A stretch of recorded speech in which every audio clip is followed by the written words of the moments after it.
Les sympathiques croyances limitantes.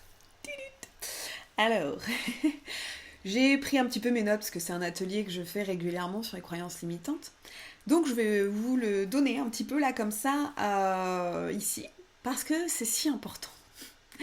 Nos croyances limitantes, en fait, si vous vous dites que vous pensez que vous pouvez faire quelque chose ou non, bah vous avez raison.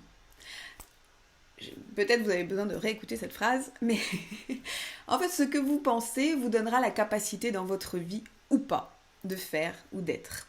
Donc, nos croyances limitantes, c'est l'histoire que vous vous racontez depuis la nuit des temps. Ou c'est l'histoire qu'on vous raconte depuis que vous êtes né ou même au-delà, et que vous avez pris telle une vérité absolue. Voilà. Après, est-ce que c'est une vérité absolue ? Est-ce que c'est pas la vérité de Tata Jacqueline ? Est-ce que c'est pas la vérité d'une société dans laquelle vous ne vous sentez pas à votre place ?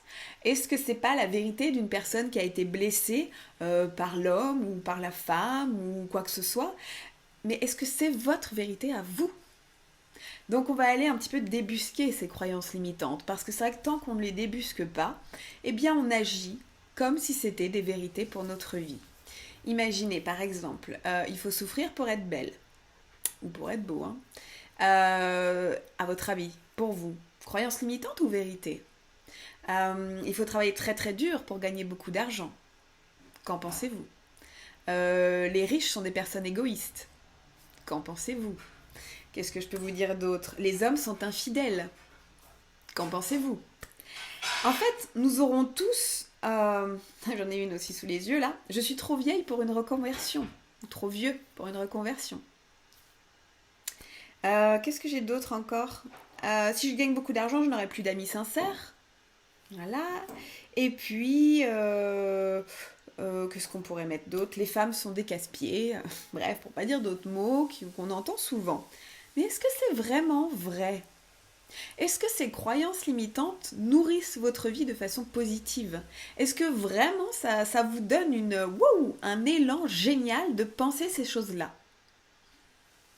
À vous de voir, vraiment à vous de voir, d'accord ? Si elles sont utiles pour vous, gardez-les. Si vous pensez que ça vous abîme et que ça vous empêche d'être, bah, y a peut-être un moyen de les enlever. Donc les croyances limitantes, il y en a... Alors, il y a des croyances qui nous aident. Personnellement, j'ai mes croyances. Je crois en l'univers, je crois que la planète Terre est un être vivant, je crois aux guides de lumière, aux êtres, au cosmos, je crois que l'on peut être télépathe, qu'on peut se guérir, bref, je crois tout ça. Ce sont des croyances qui, moi, me portent, me donnent un bel élan. Peut-être que pour certains, ce seraient des croyances limitantes, et c'est ok. Donc observez les croyances qui vous portent, donc qui vous font du bien, qui vous aident à avancer, qui vous honorent, qui vous font être vous-même. Et observez les croyances qui vous limitent, qui vous freinent en fait, qui vous abîment. Qu'est-ce que je peux vous dire ? Du coup, en effet aussi, il y a des croyances limitantes qui ont été utiles à un moment. C'est-à-dire qui nous ont protégés de quelque chose. Peut-être qu'on a eu des soucis dans le passé avec des personnes et donc ça a été une vraie croyance, on va dire, juste à un moment donné, donc pour être en sécurité et ne pas aller vers ces personnes. Elles nous aident en fait. Mais au bout d'un moment, peut-être qu'en étant adulte, on n'a pas les mêmes défenses que quand on est enfant et du coup cette croyance continue par contre à nous limiter à cet état-là parce que peut-être, je sais pas, je prends un exemple d'une femme qui a été... on pourrait dire abîmée d'une façon ou d'une autre par un homme enfant, eh bien, adulte, elle ne peut plus s'ouvrir à l'amour, elle ne peut plus s'ouvrir à la confiance de l'homme.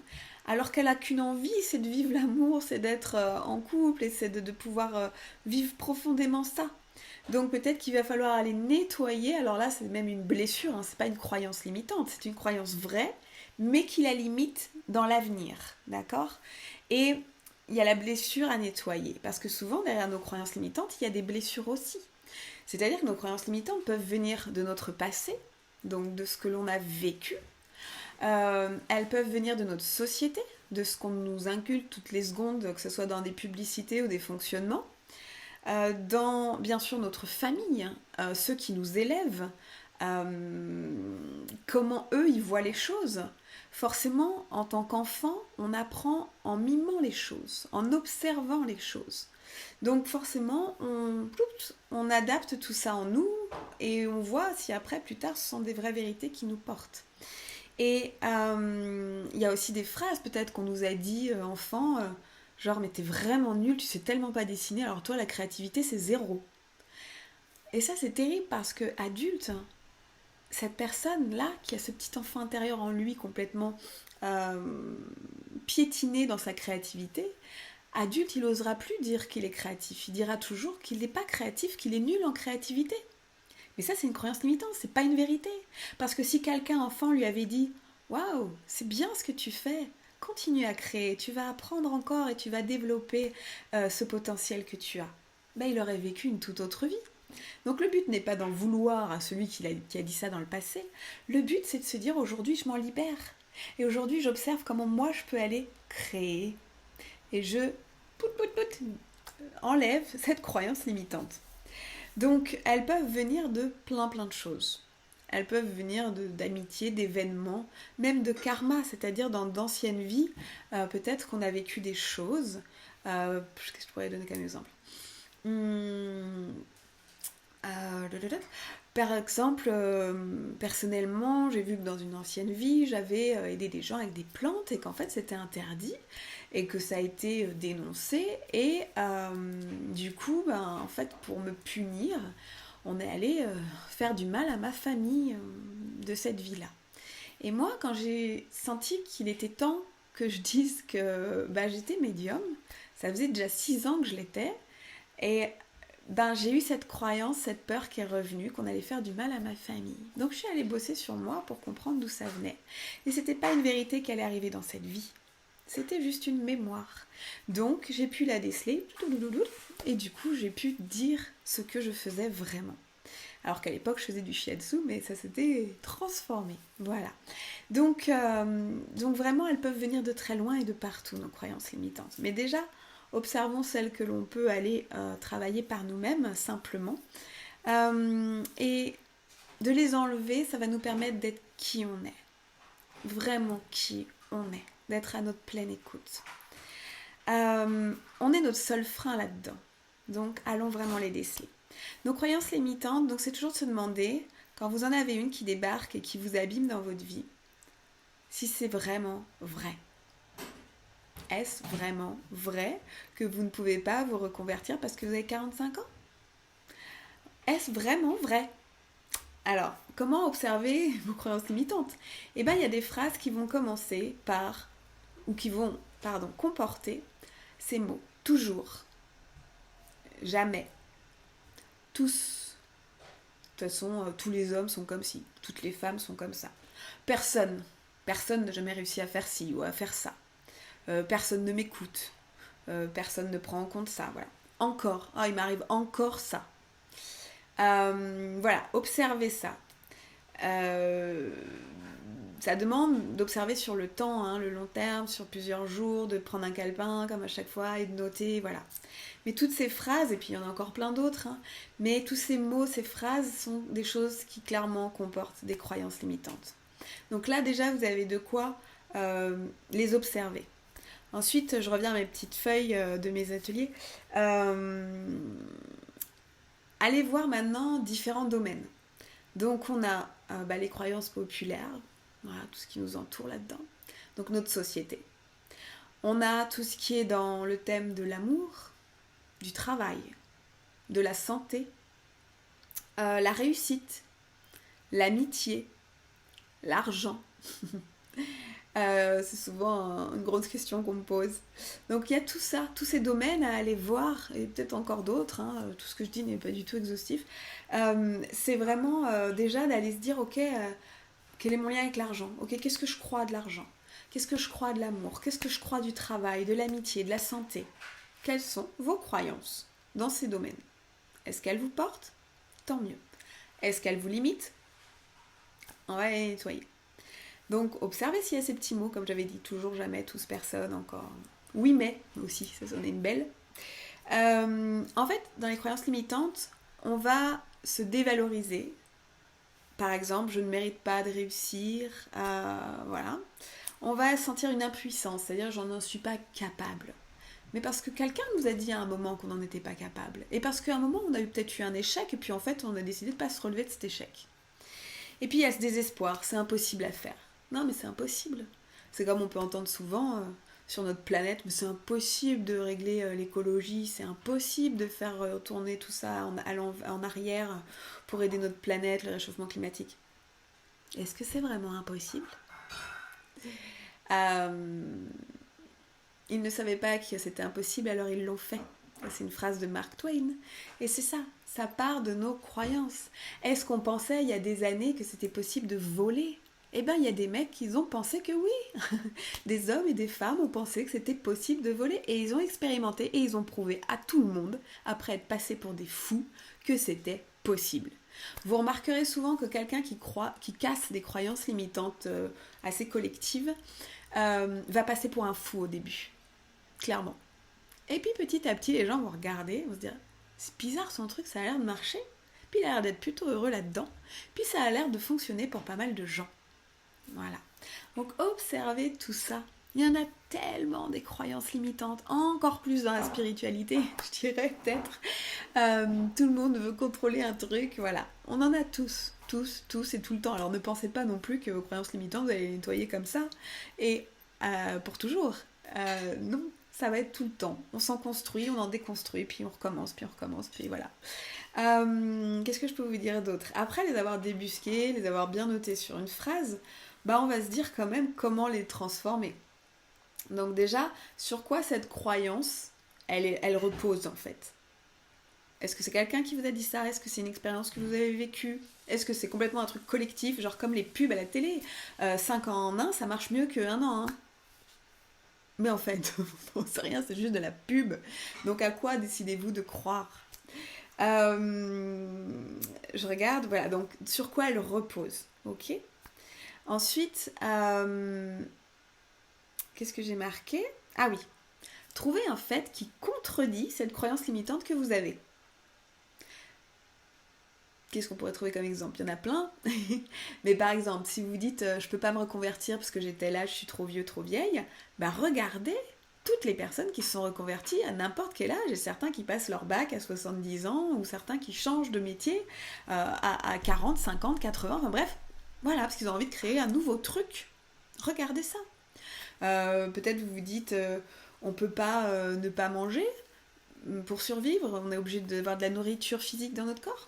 Est-ce que c'est vraiment vrai? Est-ce qu'il y en a d'autres sur la planète qui font autrement? Oui. Donc allez observer toujours l'inverse de ce que vous croyez pour observer que d'autres gens ont d'autres croyances que vous et qu'ils arrivent au but. Allez vraiment faire ça. Parlez-en avec vos amis aussi. Qu'est-ce que tu crois de ça, toi? Eh bien, elle va vous donner peut-être un autre point de vue. Et là, c'est génial, on ouvre nos visions. Si elle a le même point de vue que vous, bon, allez voir quelqu'un d'autre. Qu'est-ce qu'il y avait d'autre? Quel est l'impact dans votre vie de cette croyance limitante? En quoi ça vous pèse? Est-ce que par exemple, donc cet exemple de je peux pas me reconvertir, je suis trop vieux ou trop vieille, est-ce que ça vous rend triste? Est-ce que ça vous rend en colère? Est-ce que votre quotidien n'est vraiment pas drôle dans votre métier actuel? Ou dans votre non-métier? Est-ce que vous êtes joyeux de vivre cette situation? Pas forcément, j'imagine. Donc qu'est-ce que ça vous coûterait de transformer cette croyance limitante et de vous mettre au boulot à trouver une nouvelle formation et vous reconvertir? Allez voir, il faut juste un peu de courage. Juste ça. Et vous verrez que vous rentrerez dans une nouvelle sphère, une nouvelle vision. Et ensuite, très important, c'est de passer à l'action. Parce qu'on a beau réfléchir, si on continue à faire que ça, on tourne comme un petit poisson rouge dans notre bocal et il se passe rien. Et l'action est là pour nous prouver que les choses se font. L'action est là pour enclencher quelque chose, faire ce premier pas. L'action, elle est là pour, balayer les peurs aussi. Quand on a peur de faire quelque chose, parce que la personne qui veut se reconvertir, elle a peut-être très peur d'aller dans une formation à 50 ans et de se dire je vais être la plus vieille, j'ai honte, je vais être mal à l'aise et tout. Ouais, elle a peur. Sauf qu'elle ne sait pas jusqu'au jour où elle sera dans cette salle de cours ou autre, comment vont réagir les autres et comment elle va réagir. Elle a peur du regard des autres, elle a peur d'être nulle, ok. Mais quand elle ira dans cette salle, peut-être qu'elle se rendra compte que les gens sont hyper cool. Que ce soit des jeunes ou pas, ils sont cool et ils admirent son pas. Et que peut-être qu'ils la mettront en valeur, cette personne, et que peut-être qu'elle va se rendre compte qu'en fait, sa peur, elle n'avait pas de raison d'exister, car on sait que énormément de nos peurs n'ont aucune raison d'exister. Apparemment, c'est 92% de nos peurs n'ont aucune raison d'exister. Elles ne sont pas la vérité de ce qui va se passer. Elles ne sont que une projection, ou une mémoire du passé. Donc pensez bien à ça.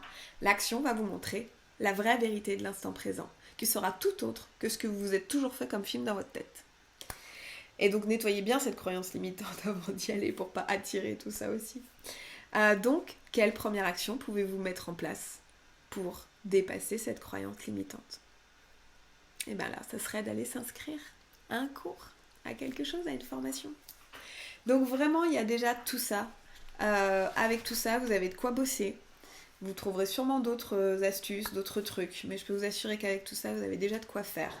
Et mettez en vous cet observateur.